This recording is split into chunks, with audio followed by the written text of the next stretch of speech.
Бізде кітапхана жабу керек дейді, онда біз өз-өзімізді жауып жатырмыз. Ол дамыған елдер мысалға кітапхана ашады.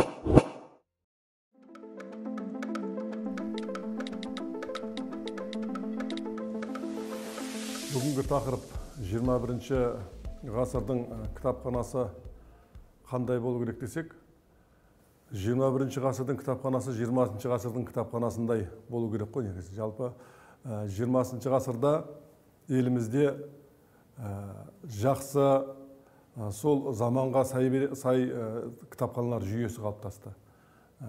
Кітапханалар жүйесі әр қалада елімізде белгілі бір орталыққа бағынған, сонымен қатар сол замандағы шығып атқан бүкіл кітаптармен қамтылған тамаша қоры бар кітапханалар жүйесі қалыптасқан еді.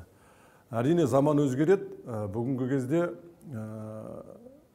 кітапханалар әлбетте өзгеріске ұшырау керек. Бірінші кезекте кітапханашылар осы заман талаптарына сай болу керек. Соған қатысты өздерінің кәсіби жұмыстарын негізгі оқырмандардың сұраныстарына лайықты солардың негізгі қажеттіліктерін қанағаттандыру керек. Дұрыс айтасыз. Қазіргі таңда қоғамда өте сондай бір маңызды сұрақ осы қойылып жатыр.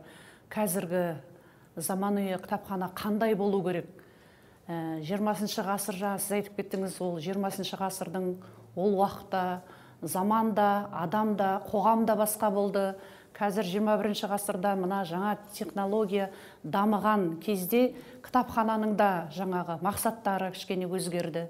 Жұмыстың форматтары өзгерді. Сондықтан мен ойлаймын, 21-ші ғасырдың кітапханасы ол әлден болса дамыған, мықты жаңағы электрондық қорымен, мықты кәдімгі кітап, қағаз түріндегі қормен қамтылған, миллиондаған қор бар, сондай бір қызықтыратын, сондай бір кітапхана болу керек. Ол енді жаңағы қоры айтып отырмын ғой, кітап қағаз түрінде де, электрондық түрінде де қамтылған бір сондай бір жақсы, маңызды қоры бар кітапхана болу керек. Ондай қоры бар кітапханаға адам келетіне, оқырман келетіне мен мүлдем сенемін. Неге десеңіз, біз мысалға Нұр-Сұлтан қаласы орталықтандырылған кітапханалар жүйесіне қазіргі таңда 18 кітапхана кіреді.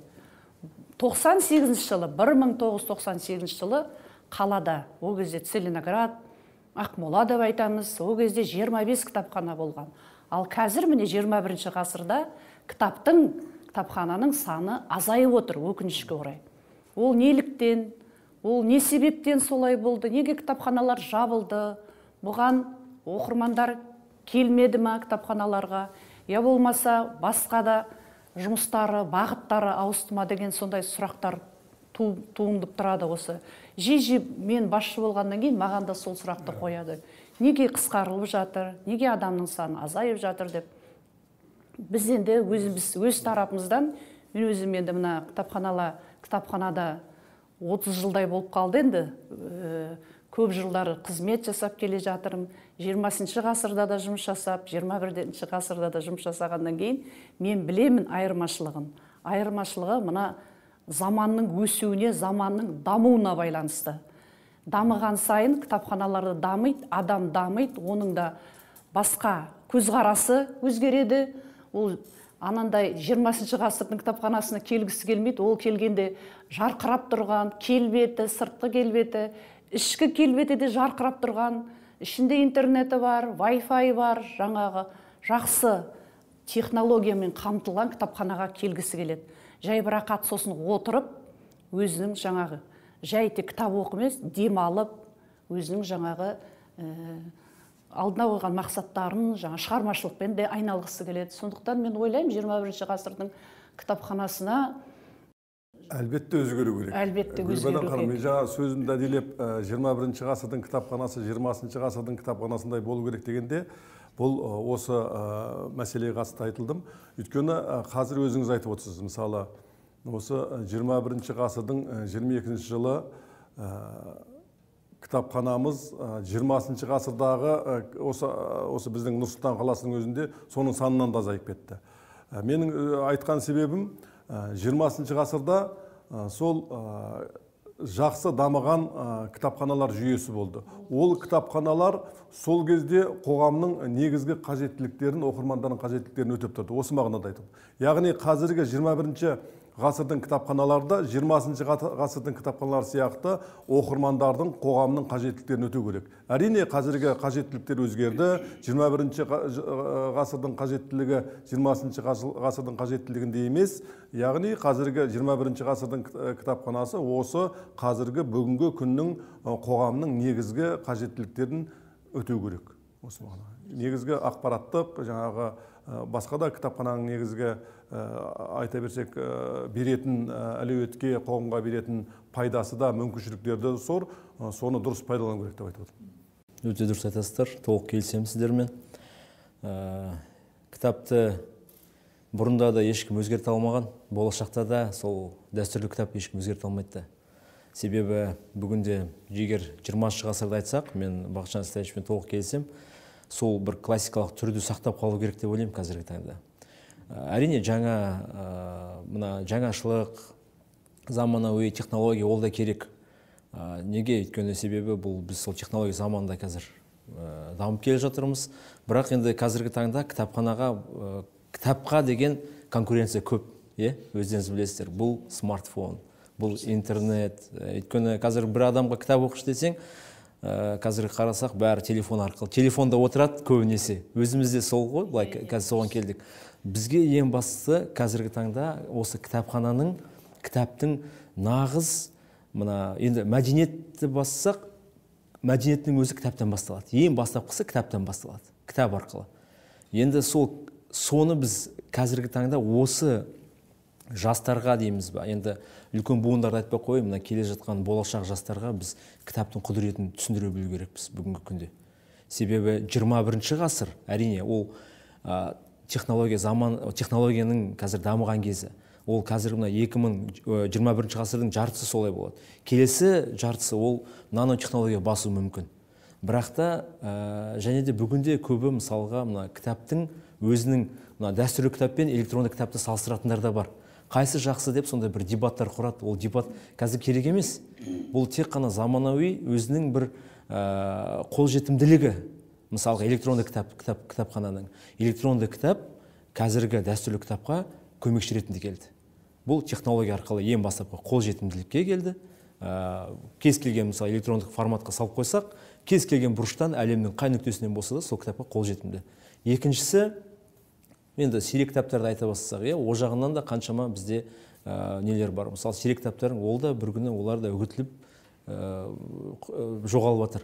Оның да біз түп нұсқасын алып электронды форматқа түсіріп қойсақ, онда кез келген уақытта біз онда қайтадан шығара алушы едік.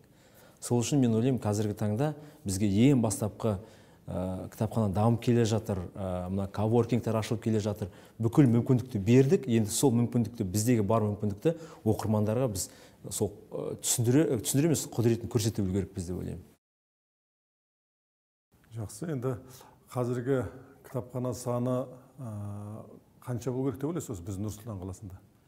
Енді жаңағы норматив бойынша, жалпы бұрыннан келе жатқан осы кітапхананың нормативтары бойынша соңғы норматив 2015 жылы шықты Мәдениет министрлігінен. Солның норматив бойынша 10 000 тұрғынға бір кітапхана керек.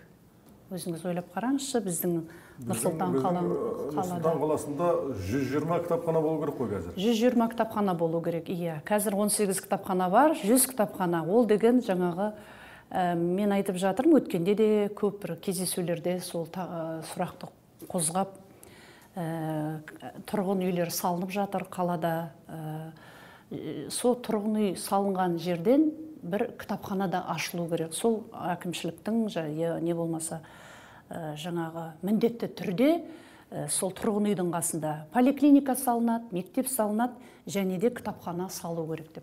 Шаговый доступность дейді ғой, бір үйден шыққанда үлкен тұрғын үйлердің қасынан салып қойса, кішігірім 150 квадраттық, ең аз дегенде 150 квадрат көлемінде бір ғимарат салынса, жаңағы кітапхана деп, сол сөйтіп кітапхананың санын көбейтуге болады жалпы қалада. Бірақ енді сол 100-ге жетпей, не де болса 100 болмаса да бір тағы да ашу керек. Сол жоғалауды Нұржан өзіңіз білесіз. Бірақ кітапхана, ұлттық кітапхана, көпшілік кітапханада. Жалпы қала тұрғындары тек осы көбіне ұлттық кітапхананы білет, сол жағалауда осы ұлттық кітапхана. Бірақ енді сіздерде балалар кітапханасы, кішігірім енді өздеріңіз астыңғы неден аштыңыз ғой. Бірақ та соның осымен оқырмандарын санын білмеймін, келет балалар кітапханаға? Келеді, енді қазіргі таңда ең бастапқы мысалы кітапханалар ашылады. Бізден көбі сұрайтын, біз кітапханашы ретінде білеміз жұмыстарымызды қандай, бізге ең бастапқы бізге ол оқырманымыз. Бізге көп келеді мысалға. Кітапхана ашамыз, бірақ сіздерде, өздеріңізде оқырмандар аз болып, біз басқа кітапхана ашсақ, ол тиімді бола ма, тиімді болмай ма деген сұрақтар болады. Шынына келгенде. Бірақ енді бізде енді ұлттық академиялық кітапхана болған соң, әрине оның да өзінің бір қалай болса да минустарын айту керек. Бар, минустар болады. Минустар бар, себебі бізде өзі кітапханаға оқырман кіргеннің бетте, мысалға МВД-ның охраналасы тұрады. Ол да мысалға бірден оқырманға кішкене бір әсер етеді. Оның бәрін тексеріп кіргенге, соның бәрін. Енді әрине ол біздің мына неміз үшін ғой, өзіміздің қауіпсіздік үшін. Ол енді керек. Өйткені басқа мемлекеттерге барсақ, кәдімгідей автоматтармен тұратын жерде де бар, ондайды көрдік. Мына демократияның отаны саналатын ашық Франция, Париждің үлкен кітапханасының өзінде Жорж Помпиду. Оның өзінде де алдында сол формамен қауіпсіздік қызметкерінің адам тұрып, бүкіл детектордан өтесің, сөйтіп жаңағы арнайы сөйтіп кіресің. Ол қауіпсіздік ол сақталу керек әрине. Бірақ та бөлек әңгіме қазіргі таңда мына кітапхана туралы әңгіме болған кезде бір айтуға тиісті нәрсеміз, осы соңғы жылдары, мына егемен алған жылдары, мен білмеймін, арнайы заманауи бір кітапхана салынған жоқ, ғимараты. Ғимарат салынған жоқ, жаңа айтып отқан ұлттық кітапхананың да бұл қазіргі заман талабына кейінгі жылдар салынса да, сол да кітапханашы тұрғысынан, кітапхана тұрғысынан дұрыс арнайы мамандардың ескерусіз салынғанын көруге болады. Бұл өте маңызды нәрсе. Өйткені ең кітапхана жүйесі дамыған мемлекет бұл әрине Америка Құрама Штаттары. Кітапханалар жүйесі оны көруге мүмкіншілік болып, оны біраз жұмысымен танысып қайттық. Тамаша кітапханалардың жұмысын көріп риза болдық. Сонымен қатар кітапхана жақсы дамыған мемлекеттер бұлар бізге үлгі болатын, бұл скандинав мемлекеттері. Бізге үлгі болатын деп айтатыным, Хельсинки кітапханасы, жаңағы Стокгольмдегі кітапханалар, жалпы осы Норвегия, Швеция, Финляндиядағы кітапханалар жүйесі өте дамыған. Бұл жерде көзге түсетін нәрсе, олардың климаты да бізге келеді. Егерде солардың үлгісімен, солардың технологиясымен соған ұқсастырып бізге осы Нұр-Сұлтан қаласында да, мысалы, әсіресе Нұр-Сұлтан қаласында әңгіме болса, сондай кітапхана салсақ, біз әрине біз қоғамдағы осы халықтың ең бір пайдалы көпшілік орнына айналады деп мен сеніммен айта аламын. Өйткені қазір байқап жүрміз, негізінде халықта сұраныс бар. Жақсы кітапханаға деген, жақсы кітапханалар жүйесінен, оны біз кітапхана шетінде біліп жүрміз. Қазір мысалы, мына соңғы кітапханалардан айтатын болсақ, Түркістан қаласындағы Фараб кітапханасы, мысалы, онда Нұржан екеумізде осы мамыр айында барып, біраз жұмысын көріп қайттық. Ол жерде үлкен бізде сұрақ туды. Үлкен 8000 шаршы метр ғой, үлкен ғимарат, тамаша ғимарат, бірақ та кітапхана көрінбейді. Кітапхана деген аты ғана, ішіндегі бүкіл сол кітапханашының пікірін ескерілмей салынғаннан кейін, ол сол ғимараттың аты кітапхана болғанымен, заты мына кітапханаға келіңкіремейді. Ол жерде концерттік зал, негізгі басты орталықты концерт зал басып тұр, акт зал. Ол жерде концерт болса, кітапханада кітап оқу мүмкін емес. Мен аралап сағат 10 болмай сол демалыс күні сол кітапхананы кіріп әдейлеп жұмысын байқадым. Соңын айттым, кітапханаларыңыз жақсы екен, 70% адам отыр екен дедім. 70% деген ол мүмкін былай қарасаң керемет былай адам келіп жатқан сияқты. Бірақ та сол үлкен ғимаратта 70% деп айтатын 100-ақ орын бар екен кітапханаға.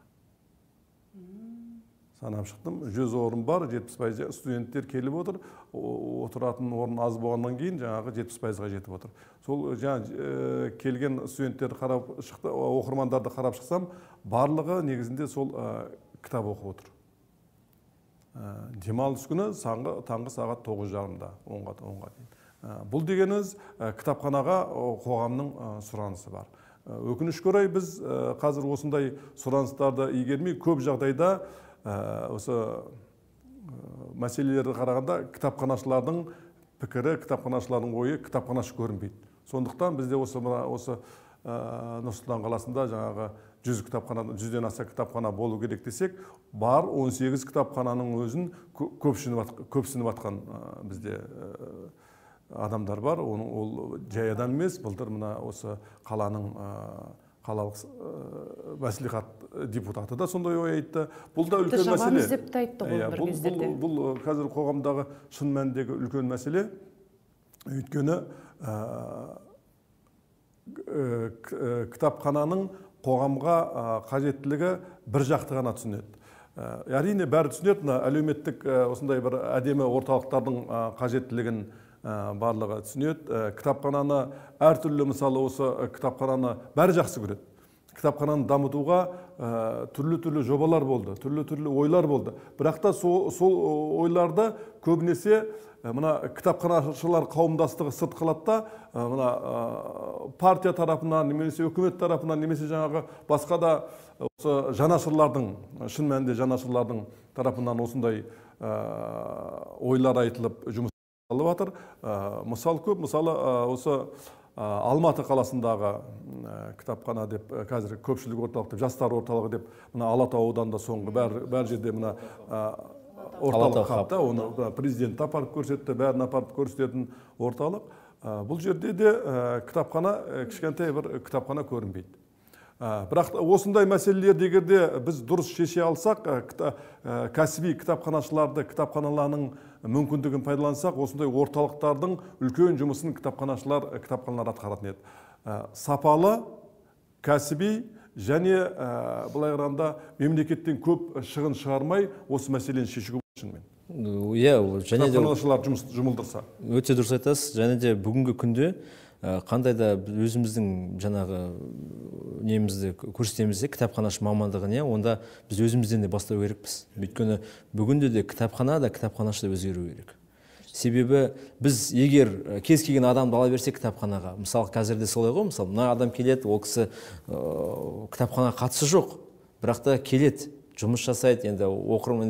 Сол үшін біздегі мына оқырмандар стереотиптері әлі де сол тұр. Кітапханашы деген ол жай ғана кітап беріп, кітап алады дегенде. Бізге нақты мамандар керек. Ол бір, және де кітапхана деген ол кітапханашы, мен өзім енді қаншама бірге қанша жоба жасадық, мысалға автоматтандырылған жүйені жасағанда, кітапхана маған өзіме бір ғылыми жұмыс болып кетті, шын айтқанда. Қазір енді магистратурам алғашқы бітіргенде мен тақырыбым сол диссертация сол кітапхананың сол ішкі жұмыстары, ғылыми жұмыс.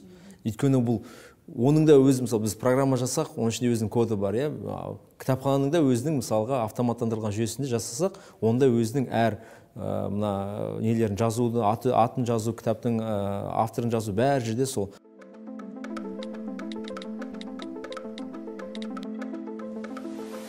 Қазіргі таңда қараңыздар, кітапханада мысалға қаншама вуздар бар, колледждар бар, кітапханасы мамандығын оқып жатыр. Бірақ соның ішінде мысалға автоматтандырылған жүйе жоқ, оқытпайды мысалға. Және де сол кітапханашы мамандығына баратын студенттер деп айтамыз енді. Бұл енді ең соңғы, міне мен түспей қалдым, маған бір жерден оқу керек, қой мен кітапханашыға бара салайын, енді бірдеңке болсын, бірдеңке болып, одан кейін ауысам деп сондай бір оймен келеді. Кітапханашы мамандығы да, кітапханашы дайындауда қазір үлкен мәселе екен береді. Гүлбадан ханым, сіздің кезіңіздегідей, мысалы Совет өкіметі бұдан 30 жыл бұрынғы уақытта, мысалы бізде елімізде кітапханашылар дайындайтын тамаша білім орындары болды. Ол бірінші Шымкент қаласындағы Мәдениет институтының кітапхана бөлімі, кітапханашылар дайындады.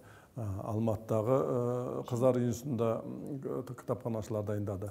Қазір осы соңғы деректер бойынша биыл елімізде кітапханашы мамандығына 20 грант берілген екен.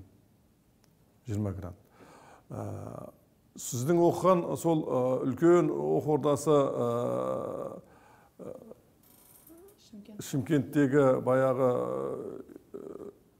Әл-Фараби атындағы кітапхана факультетінде соңғы жылдары адам түспейді. Былтыр адам түспегеннен кейін ол мамандық жабылып қалды. Биыл сол 20 гранттың 11-і сол қыздар институтына түсіпті, жемпиға 11-і. Екеуі Казгуға түсіпті, ұлттық университетке.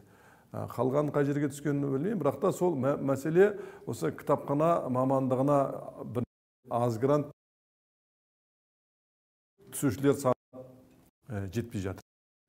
Бұл үлкен мәселе. Бұл үлкен мәселе. Әрине, кітапханашы маман болам дегендердің адамдар оларда бар, бірақ та мысалы қазіргі заманның кітапханашылары қандай болу керек деген кезде көп жерлерде бізді қуантатыны біздің елімізде қазір жақсы мына кәсіби кітапханашылар бар екенін көріп қуанамыз. Бұл бізге детке қуат береді, қуантады, болашақтан бір үмітімізді оятады. Өйткені мына өткен мамыр айында сол Түркістан қаласында өткен рухани қазына жарысында еліміздің түкпір-түкпірінен жас кітапханашылардың жарысында біз жюри болдық. Сол кезде көргеніміз еліміздің әр жерінде, ауылдарда жас тамаша кітапханашылар бар. Кітапхана ісіне берілген, жаңа заман талабына сай қызмет көрсете алатын, жаңа қызметтің түрін сол оқырманға ұсына алатын тамаша кітапханашыларды көріп қуандық. Енді біздің міндетіміз, қоғамның, үкіметтің міндеті сол кітапханашылардың жұмысына жағдай жасау деп ойлаймын. Біздер жаңа мүмкіндік берсе, олар тамаша. Сіз бәрін дұрыс айтасыз. Қалай қазіргі кітапханашылардың салыстыруға болады. Қазір бізге мысалға жұмысқа келсе, кезінде жаңа сіз айтып кеттіңіз, мықты бір жаңағы кітапханашылар дайындайтын жоғары оқу ол Шымкент қаласында болды. Мен сол жерден бітірген кезде, ол жерде бізді нақты кітапханашы болуға дайындады. Бізге сол кітапхана былай жаңа айтып кеттіңіз ғой, жұмысы оңай сияқтыр. Бірақ та біз 4 жыл оқыдық. Біз ББК, библиографический классификацияны 1 жыл оқыдық. Әр кітаптың өзінің штрих-коды бар, өзінің несі бар, индексі бар. Ол кітаптың жаңағы каталог деп айтамыз ғой, каталогқа салу үшін, оны сені қай маманға жатады, бұл медицина саласынан ба, болмаса неден техникадан ба деген, сондай ішкі, сондай көп деген жаңағы өзінің ерекше жұмысының маңызды дайындады ғой. Енді жаңағы әртүрлі библиотекар боласың ба, библиограф боласың ба, методист боласың ба, соның бәріне бір жаңағы жылдан бізді дайындап мықты маманды шығарды. Ал қазір міне жаңа айтып жатырмыз, жаңа кітапхана деп. Біздің кітапханаға жұмысқа тұруға келгенде біз сұраймыз, сіз әлеуметтік желімен жұмыс жасай аласыз ба? Инстаграм парақшамен, Фейсбукқа, неге десеңіз, қазір кітапханалардың алдына басқа, заманға сай басқа мақсаттар жетіп отыр. Оны біз қазір істеп жатқан жұмысымызды әлеуметтік арқылы қала тұрғындарына, жалпы елге насихаттау білуіміз керек. Бірақ бізді сол кезде дайындаған, ондайға бізді үйреткен жоқ қой. Біз басқа маман болдық, қазір заманауи басқа маман кітапханашы ал. Оларды міне СММщик деген жаңа мамандықтар шығып жатыр. Таргетолог, оның бәрі қазіргі таңда нағыз керекті маман болып тұр. Мысалға, сенің өз біліміңді қазір бағаламай жатыр. Бірінші жұмыс қалғанда біз қазір соны сұраймыз. Сол әлеуметтік желімен сондай бір икемің бар ма сол жұмысқа деп. Неге десеңіз, біз қазір бүгін міне отырмыз ба, біздің осы жерде отырып интервью беріп жатқанымызды қазір әлеуметтік желіде білу керек. Сондықтан мен қасыма осы ертіп алып келдім ғой, сол маманды қазір оны халыққа жеткізеді. Мінекей 3 кітапхана саласының шеберлері, жаңа ардагерлері деп көп жылдары осы салада жұмыс жасағаннан кейін біз өзіміз жұмысымызды түсінеміз, білеміз, айтатын жаңағы көп проблемалар көп. Жаңа сіз дұрыс айттыңыз, үлкен ғимарат салынды Түркістанда да, бірақ ішінде сіз айтып отырсыз, кітапхана көрінбейді деп. Жаңа Алматының да хабында да кітапхана көрінбейді деп жатыр, бірақ оны кітапхана деп салынғанның өзіне біз қуанамыз. Біздің де қала кітапханалары қазіргі Нұр-Сұлтан қаласында 18 кітапхана, біреу де негізгі типтік кітапхана емес. Бәрі де жаңағы 5 этаждық үйдің бірінші этажында орналасқан. Халыққа, қала тұрғын, әсіресе Елорда халқына өте тиімді емес енді. Былай келбеті де қаншама жоғары жақтан да осы сұрақтарды көтеріп жатырмыз. Жақсы бір жаңа өзіңіз айтып кеттіңіз, скандинавский елдер, Хельсинкида қаншама бір кәдімгідей, мысалы Бәйтерек бізде бар ғой, жақсы архитектурный. Сондай қылып біз қандай ұсыныс жасап жатырмыз, сондай бір жақсы үлкен этажды қылып бір адам келгенде, ой, мына Астананың кітапханасына ерекше бір архитектурный бір сондай көзқараспен жаңағы шетел елдерден тәжірибе алғандардың бәрін қосып, біздің айтайын дегеніміз Нұр-Сұлтан қаласында сондай бір кітапхана керек. Бір емес, сол жағалауда болсын. Оң жағалауда болсын. Сол балаларға, биыл балалар жылы мысалға. Бір кітапхана балалар салу негізгі. Міндетті түрде, оны біз міне өзіміз запрос жібергенбіз осы жақын арада. Мысалға, қандай ел, мысалы, дамыған елдер енді кезінде бұрынғы замандарда, Әл-Фараби, Әбу-Насыр Әл-Фараби өзі айтты ғой, қандай мемлекетке барсаң да бір кітапханасына бар деген. Сол кітапханасы арқылы дәстүрін білесің, тарихын білесің деген. Егер кітапхана болмаса, мемлекет жоқ деген. Ал бізде кітапхана жабу керек дейді, онда біз өз-өзімізді жауып жатырмыз, шын айтқанда. Ол дамыған елдер мысалға кітапхана ашады. Ол бір. Өйткені, Нұржан, дұрыс айтасыз, өйткені кез келген елдің негізгі байлығы сол елдің адамдары. Адамның сапалық деңгейі сол мемлекеттің дамуын анықтап отырады. Ал кітапхана сол адами капиталды қалыптастыруға көмек тигізетін, соған пайда тигізетін бірден бір әлеуметтік институт деп айтуға болады. Өйткені кітапхананың қызметі барлық мемлекеттік мекемелерден бір айырмашылығы, кітапхананың бір артықшылығы, кітапхананың қызметі қашанда тегін. Осы елдің азаматтары кітапханаға барып, сол заманға Әл-Фараби айтып жатсыз, қашанда қоғам үлкен кітапхана болған жерлерден, жақсы кітапхана қоры, бай кітапхана болған жерлерден ғұлама ғалымдар, қоғамның алдыңғы қатарлы адамдар шығып отқан.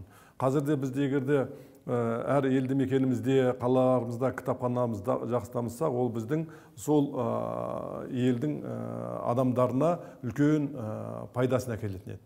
Өйткені кітапхананың негізгі функциясы бұл ақпарат беру, білім беру.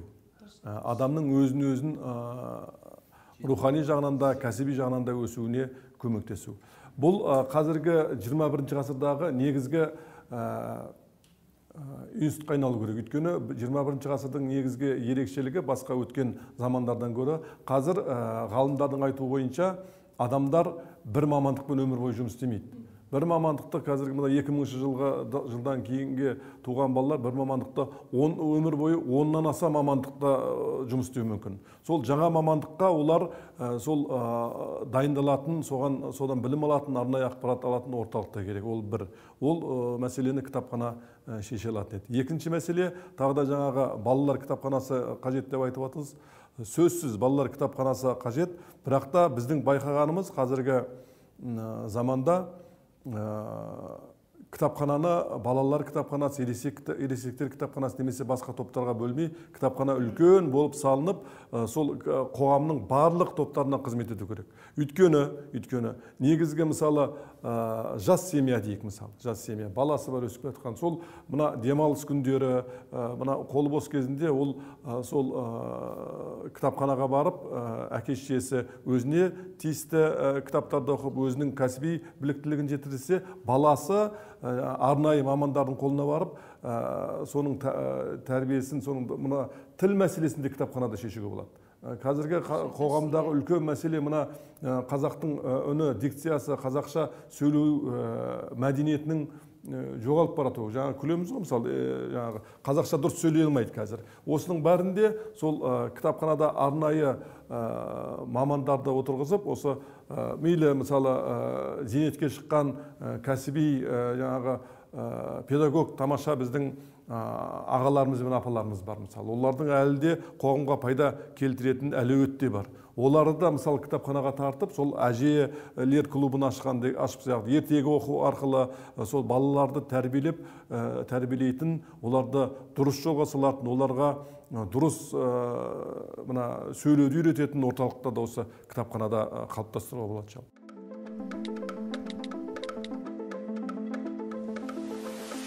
Өркениетті елдер қазіргі заманда да үлкен қалалар жақсы тамаша кітапханалармен мақтана алады. Ол жаңағы елге келген қонақтарды, туристерді апарып көрсететін сондай бір мәдени орындарға айналып жатыр. Кез келген мысалы жаңағы Александрия кітапханасы Каирде салынған, Анкарада салынған түріктің президент кітапханасы, Хельсинкидегі жаңағы Оди кітапханасы дейсің. Афинадағы соңғы салынған ұлттық кітапхана мысалы. Керемет жалпы. Осы Қытайда тамаша кітапханалар бар мысалы. Кез келген Токиода, Сингапурда, Австралияда, Кореяда кез келген осы өркениетті мемлекеттерде кітапханамен мақтанатындай, кітапхана арқылы сол елдің мәдениетін танытатындай мүмкіндікті қолданып отыр олар, мысалы, пайдаланып отыр. Мысалға, бүгін айтсақ, міне жақын арада елімізде үлкен мешіт ашылды. Орта Азиядағы ең үлкен мешіт деп айтады. Мен бірден бардым, бірден барғанда сұрадым, сол мешіттің ішінде кітапхана бар ма деп. Сонда маған енді сол адамдар емес, сол жердегі охраналар айтады, ол жерге көбінесе енді немен ғой, өзіміздің құлшылық етуге деген. Енді құлшылық етуге деген болғанмен де сол діни кітаптарды мысалы қойып қойса сол жерге, мысалы кітапханасы болса. Себебі өйткені енді алдында өзіңізбен Түркістанға барғанда, неге бардық қой, Қожа Ахмет Яссауидің кесенесіне. Соның ішінде мысалға өзінің кітапханасы болған. Неге мысалға осындай зәулім үлкен мешіт салынды, соның ішінде бір кішігірім кітапханасы. Өте дұрыс ой екен, өте өйткені ол да бір туристің өркениеттің осы тарихында әлемге тамаша мына ғылымды, білімді дамытқан орта ғасырлардағы мына мұсылман мемлекеттерінде білесіздер, үлкен кітапханалар осы мешіттің жанында болған. Одан қала берді орта ғасырлардағы Европаны араласаңыздар, Европадағы көне кітапханалардың барлығы дерлік сол монастырларда, яғни монахтар, үлкен тамаша кітапханалар. Бізде де мысалы осы бұның екі жағы бар. Жаңағы елімізде салынып жатқан мешіттердің жанындағы кітапханалардың болуы, бұл да қазіргі қоғамға қажет мәселе. Өйткені бізде мына діни сауаттылық мәселесі қазір. Осы діндегі түрлі жаңағы ағымдардың пайда болуы. Бұның барлығы негізінен сол дінді дұрыс білмеуінен, діни білімінің болмауынан да осы азаматтарымыз түрлі бағыттағы діндерге түсіп жатады. Сол мешіттердің жанында жақсы жабдықталған кітапханалар болса, сол азамат сол мешітке құлшылық етумен қатар сол рухани дұрыс діни түсінік қалыптастыратын еді. Өте дұрыс, себебі мен де өзім енді әр адам енді өз мамандығында істегенде армандар болады ғой. Мен де ойлаймын, сол мешіттің қасынан бір үлкен кітапхана салынса, ұлттық елімізге де солайда мақтанып айтатындай, Орта Азияда ең үлкен кітапхана, ішкі мазмұнымен, сондай бір сиректермен мақтанатындай туристер келіп, сол кітапхананы көру үшін ғана келетіндер сондай бір не болса. Және де мына біздің ұлттық академиялық кітапхана ойлаймын, балалар кітапханасы болса, ұлттық балалар кітапханасы болса, бәйтеректің қасында, мына нелердің қасында, жақын жерде, оған да мысалға балалар кітапханасына сол зәулімді берсе, мысалы үлкен, ол да бір мүмкін туристік біріне тарту мүмкін шығар деген сияқты. Әрине. Бірақ та мен өзім андасында мына ненің қасына өтем, қазіргі Әл-Фараби мешіті ғой енді. Соның қасында Фортебанк тұр ғой, үлкен. Фортебанкты байқасаңыздар, өзде мысалға тұрған несі кітап сияқты, кітап тұрған. Мен айтамын, міне нағыз кітапхана болатын жер осы, мешіттің қасында деп сөйтіп. Енді мына үлкен мешіт салынғанмен, енді сондай бір ұсыныстар біз қазір ақырын беріп жатырмыз өзіміздің тарапымыздан, Фейсбукқа да сондай бір не жазып жатырмыз. Негізгі бұл сұрақ 98 жылдан бастап. 98 жылы осы қала әкімшілігі біздің кітапханаларға бір үлкен тапсырыс жұмыс берді. Сіз осы қала бойынша барлық жерді қарап, қай жер ыңғайлы кітапхана салуға деп сондай бір жақсы бір көңілмен жақсы сондай алдымызға мақсат қойғаннан кейін әріптестерімізбен біз қала бойынша іздедік ыңғайлы орын. Енді біз іздегенде жобалап бізге айтты, мына Хайвел қазіргі тұрып жатқан Хайвелға барыңыздар деді. Сосын Аурика деген жер болды ол кездерде. Сол айтайын дегенім сол 98 жылы Хайвелдің жаңа отдел продажын барып сол жерден жақсы бізді қарсы алды. Сосын біз жаңа ізде бастадық енді. Салынып дайын тұрған ғимараттардың ішінен кітапхана, сол ыңғайлы кітапханаға деп, сол кітапхананы бізге ашамыз деген сондай бір жоспар құрдық. 98 жылы Астананың көшіп келгені, Астананың құрылған жылы. Сонда жаңағы әріптестерімізбен күліп жатырмыз ғой, ой, осы Елордада 2000 жылы үлкен бір жақсы кітапхана ашылайын деп жатыр екен ғой. Енді жаңағы Хайвел болса, Хайвелдің жері де мықты жер. Жаңағы сол көрсеткен жерлердің барлығы сол ашуға ыңғайлы жер болды негізгі. Ол кезде қаланың жаңа тұрғындарының саны аз ғой. Енді айтайын дегенім сол сұрақ мінекей 2000 жылы 98 жылдан бері осы көтеріліп келе жатыр. Елордамызға жақсы бір мықты әдемі кітапхана керек екен. Мінекей 20 жылдан астам айтып келе жатырмыз. Қай жерде болсақ та айтып келе жатырмыз. Керек, Астанаға керек үлкен жақсы қызығып қарайтындар жаңағы туристерді, Нұржан айтып кеттің ғой деп. Сол енді бүгінде мысалға біз қала депутаттармен кездесіп бұл сұрақты айтып жатырмыз. Мысалға менің өзім негізінде Мұхтар Шаханов, Шыңғыс Айтматовтың кітаптарын өте жақсы көрем, жақсы оқимын. Сол Шаханов пен Чингис Айтматовтың Өркениеттің адасуы деген кітабы бар ғой. Ол қай кезде жазылған кітап, қазірдің өзінде де соның ішіндегі айтылған жаңа көтерілген сұрақтар қазіргі заманның сұрақтары. Айтып жатыр, адам өркениеттің жаңағы мемлекеттің дамыған мемлекеттің мақтанып көрсететін, халқының жақсы тұратын, рухани бай екен, осы кітапханамен көрсету керек деп, жаңағы жан-жақтан сөйтіп шырылдап, ақын жазушыларымыз, мықты жазушылар сол сұрақты қойып жатыр. Сондықтан мен ойлаймын, енді біздер де сол атсалысып жатыр.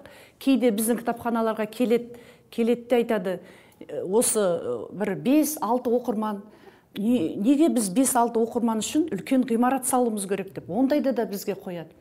Сосын біз айтамыз, бола берсін, 5 болсын, 3 болсын, бірақ кітапхана болу керек.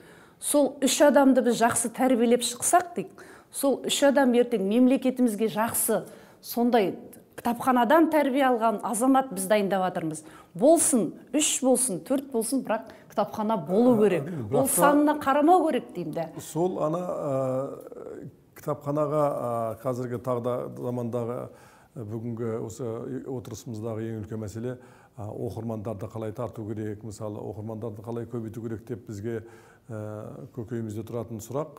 Қоғамды да сол жаңа қайсы кітапханаға адамдар көп келеді деп. Бірінші жерде бір мәселе, кітапхана ғимараты ыңғайлы, заман талаптарына сай, әдемі болу керек. Яғни екінші, кітапханашы маман сол адамды тарталатын, адамды жаңағы дұрыс қажеттілігін өтей алатын, сұрағына жауап бере алатын маман болу керек. Екінші, әрине, ол кітапханада тамаша кітап қоры болу керек, кітап болу керек. Осы үшеуін тең ұстасақ, біз шын мәнінде кітапханамыз осы қоғамдағы, қаладағы үлкен бір адамның көп баратын жеріне айналатын сөзсіз енді.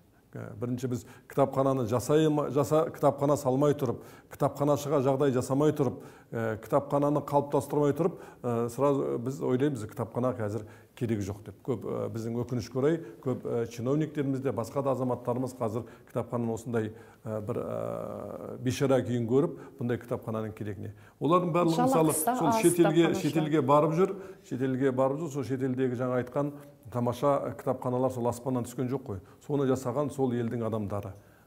Қашанда мына азаматтық қоғам, мына азаматтар белсенді мемлекеттерде де жақсы кітапхана жүйесін қалыптасқанын көруге болады. Сол 1960 жылы Кеңес одағында жылымық болып, осы мына зиялы қауымны ақш-тағы, ақш-пен жаңағы мәдени алмасу бір процесі басталған. Сол кезде бір 5 адамның біреуі болып, біздің заңғар жазушымыз Мұхтар Әуезов 1960 жылғы сол февраль-март айларында Америка құрама штаттарына бір жыл аралап қайтты. Оның тамаша Америка күнделіктер деген тамаша өзінің жазбалары бар. Сол кезде тағы да біздің назар аударған мәселе біздің Мұхтар Әуезовті таңғалдырып риза болғаны Америкада осы кітапхана екен, Американың кітапханасы. Әрине жаңағы Конгресс кітапханасында болды, сондай-ақ сол Нью-Йорктегі жаңағы Шекспир кітапханасында болды. Соның байлығына, кітапхананың кереметтігіне сол кезде таңғалып риза болып келген. Сол кезде сол кісінің тағы бір айтатыны, сол тамаша әлемдегі теңдесі жоқ өте бай Шекспир кітапханасы жеке адамның қаржысына салған екен. Сол Америка құрама штаттарындағы байқайтынымыз тамаша кітапханалар, Гарвардтың бас кітапханасы болсын, көп қалаларындағы үлкен-үлкен кітапханалар жеке адамның ақшасына салынған. Сол кезде бұл дегеніміз не? Сол меценаттар, сол азаматтардың сол мемлекетке, сол елге сенімі, сол өзінің үлкен қаражатын сол елдің болашағына салған. Сол жерден тамаша сол ғылым да дамыды, білім де дамыды, сол жерде мәдениет те дамыды. Кітапханалар жүйесінің қалыптастыру арқылы. Бізде де қазір осындай біздің атымтай жомарттарымыз шығып, әрине осы тамаша кітапханалар салып атса, әрине тамаша. Мына сол жаңа айтқан Афиныдағы ұлттық кітапхананы сол гректің миллиардері өзінің ақшасын салып отыр.